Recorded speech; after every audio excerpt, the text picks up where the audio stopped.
Okay. Well, the best way to explain Hexfall is probably not to start with the rules, because they are simple enough and I can explain them in 1 minute. But that's not where the idea really came from. The idea came from one of those evenings where you want to play something, but you're already half dead from the day. You know, like really tired. So me and my mate came back from work and wanted to play something. We wanted to put a little fantasy battle on the table, because there's enough grim dark already happening outside around us, so let's came back to the fantasy land. Little units, terrain, fighting, all the good stuff. And we had options. There was a Warhammer, a Trench Crusade, there was few smaller skirmish games around. So for a moment it was like, yeah, let's do it. And then the reality arrived. We had no lists ready, some models were still in boxes, some rules we remembered, some we half remembered, and some we would definitely have to check again.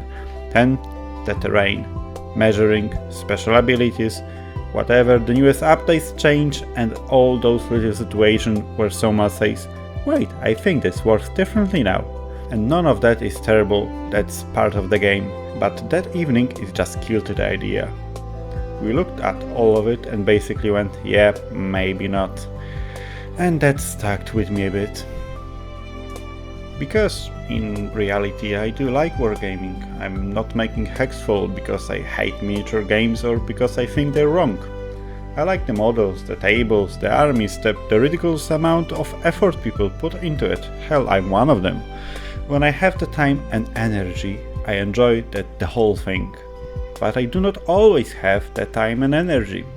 Sometimes I do not want the whole ceremony around the battle, I just want the battle. I want that moment where you look at the board and try to work out what's going on. If I move there, can he reach me? If I stay back, am I giving up too much space?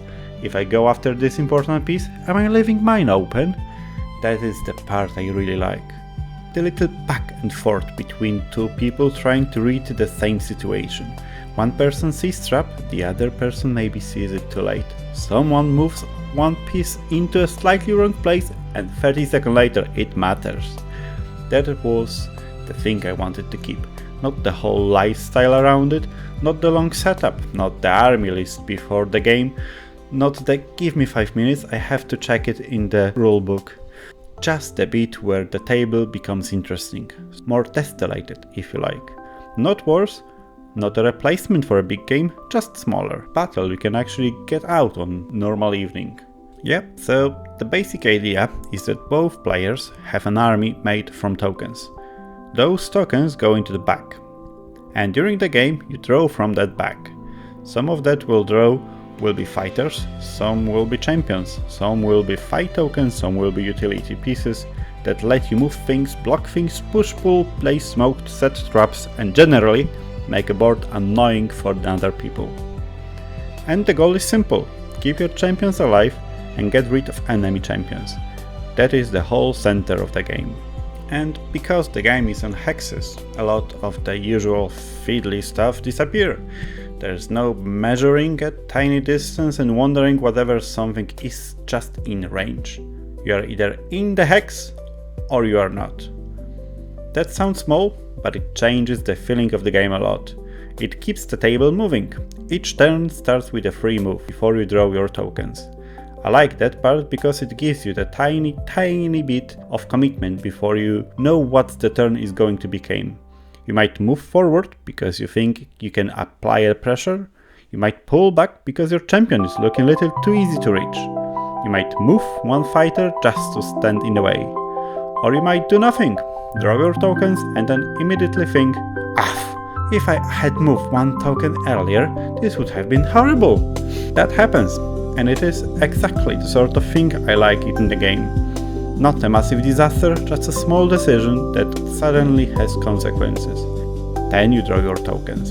And this is probably where Hexfall gets most of its personality.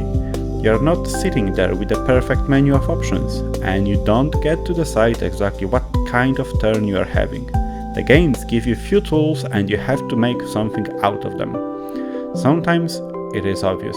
You draw something aggressive, the board is ready, you go for it. Sometimes it is awkward.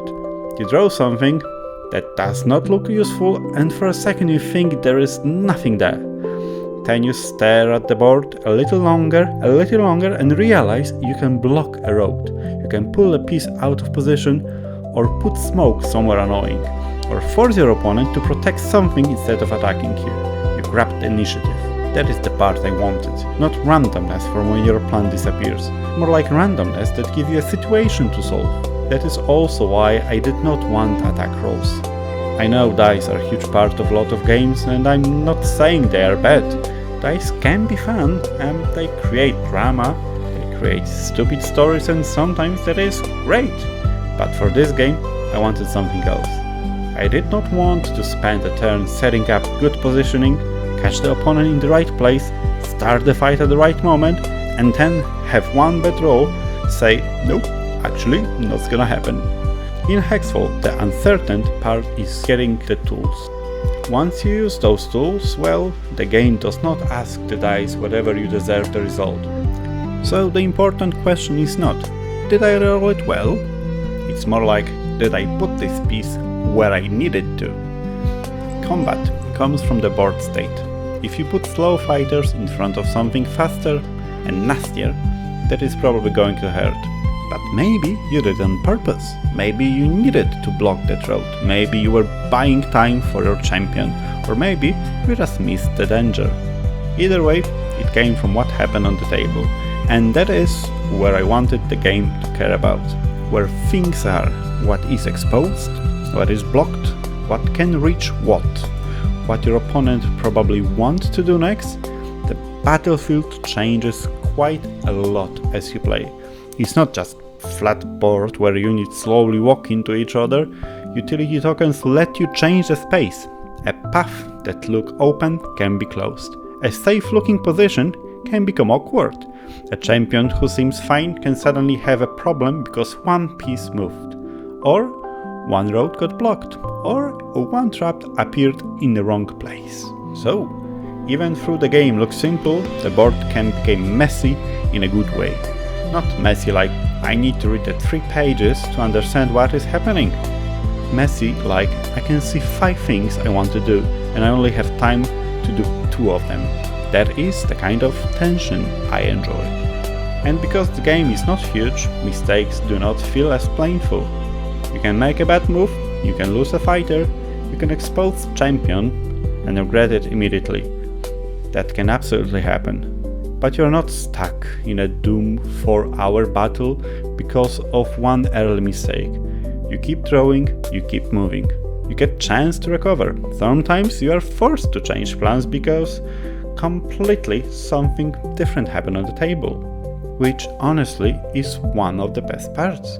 The later game tends to get sharper because there are more pieces on the board, more blocked roads, more danger around the champion, and more fights waiting to happen. Suddenly, little gaps matters more. One empty hex-side champion starts to look suspicious. One fighter standing in the right place can become a serious problem. That is when the game really tense. Do you protect your champion, or do you push for the win? Do you spend your turn making yourself safer, or making your opponent uncomfortable? Do you take obvious move, or is the obvious move exactly what they want you to do? That is really the game. It's not trying to be clever by hiding complexity in the big rulebook. The basic ideas are things most people understand already. A sword hits nearby. A range attack reaches further. Armor helps survive. Smoke blocks sight. Walls get in the way. Traps are bad places to stand. You can teach that quickly, but once the pieces are on the table, the decisions still have weight. And I think that is a space Hexfall is trying to sit in. It is for evening where you want something tactical, but you do not want to start by studying. It is for person who likes fantasy battles, but does not always want to paint, build, measure, list build and rule check before anything happens. It is for someone who wants a game that can be part of the evening, not automatically the whole evening. And if you already love big miniature games, I think that is fine. I do too. Hexfall is not trying to take that away from you. It's more like a small box you can actually put on the table when someone says, "Do you wanna play a game?" and you have 1 hour, not the whole day. That is probably the simplest way to describe it. A small fantasy battle for 2 players. You open it, draw from your army bags, move pieces around, protect your champions, create problems, make mistakes, try to fix them, and see who reads the board better. And when it is over, you put the tokens back in the bag and play again. The next battle will probably not feel the same way.